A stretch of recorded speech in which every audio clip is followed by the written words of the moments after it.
I was picking up my granddaughter from school when she climbed into the car with a look on her face I couldn't quite place. Not sad, not angry, just empty, like someone had turned off a light inside her. She's 15. I asked how her day was. She shrugged. I asked if something happened. She said no. Then, after a long silence, she asked something that stayed with me.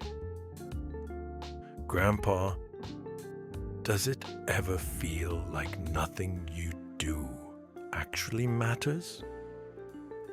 I'm George. I'm 87 years old.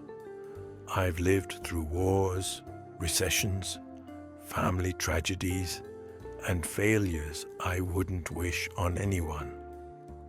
And that question shook me, because I've asked myself the same thing. The difference is, I'm near the end looking back. She's at the beginning looking forward.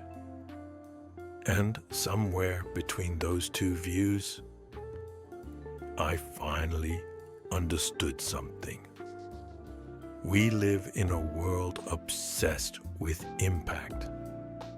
Everyone wants to leave a mark, be remembered.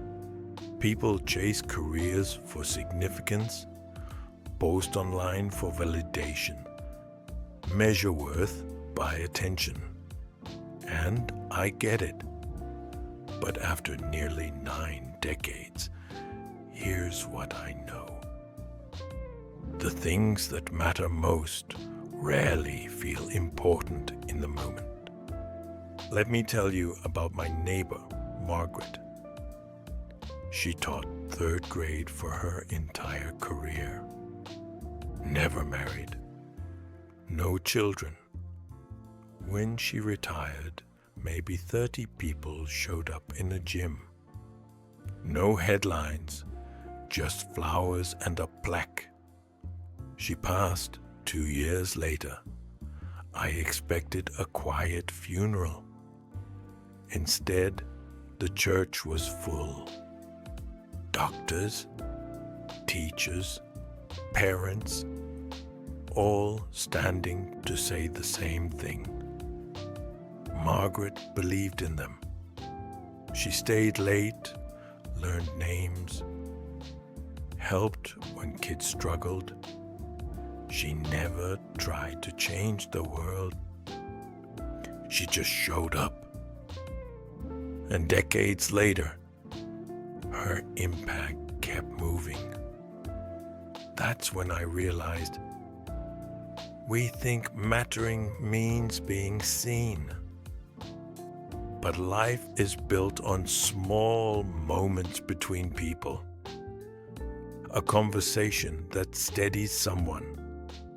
A kindness that arrives on the edge of quitting. When I was 39, my business was failing. Money was tight. I was drinking too much. One night, I sat in my car outside a bar. Then a man named Tom knocked on my window. We barely knew each other. He asked me for coffee. No lecture, just company. We talked for 2 hours about nothing important. And somehow, that ordinary night kept me from making a terrible choice. Tom probably forgot. I never did. That's the strange thing about mattering. You rarely know when it's happening. My wife wrote letters, real ones, to our kids, friends, neighbors. I teased her about it. After she passed, I found boxes of replies, people saying those notes carried them through hard years. She wasn't trying to matter. She just cared. Here's what I wish someone had told me young. Your life doesn't have to be extraordinary. Most of what holds the world together is quiet work. Parents up at night, friends who check in, workers who show up, small acts that keep things from falling apart. When my grandson was 7, he was terrified of water. That summer, I stood with him 15 minutes a day. No pushing, just patience. By August, he swam. He probably forgot. I didn't, because I know what steady presence can do.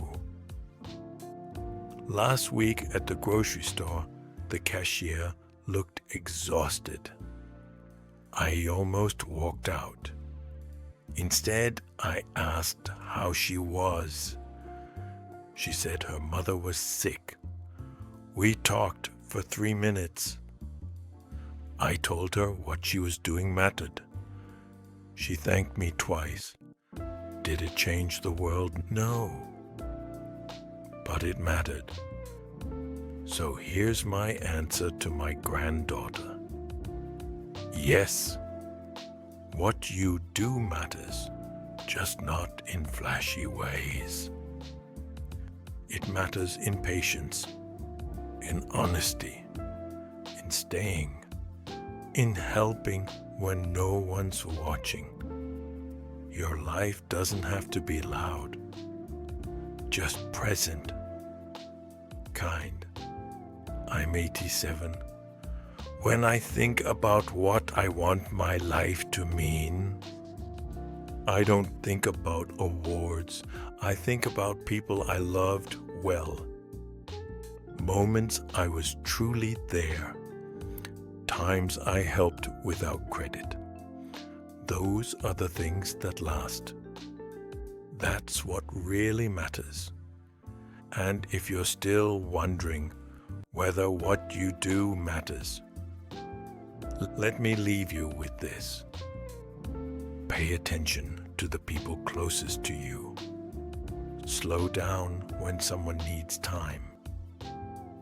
Listen all the way through instead of planning your reply.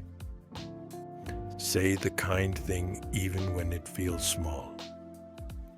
Stay when leaving would be easier. Years from now, you won't remember most days, but someone will remember how you made them feel on one of them. And that's how ordinary lives quietly become meaningful. That's how yours already does. Most people go through life waiting for proof that they mattered. A trophy, a title, a moment the world applauds. But the truth is, the proof usually lives somewhere you never look. In the people who kept going because you showed up once. In the courage someone found because you didn't walk away. In the kindness you forgot that someone else still carries. You won't see most of it. That doesn't make it smaller.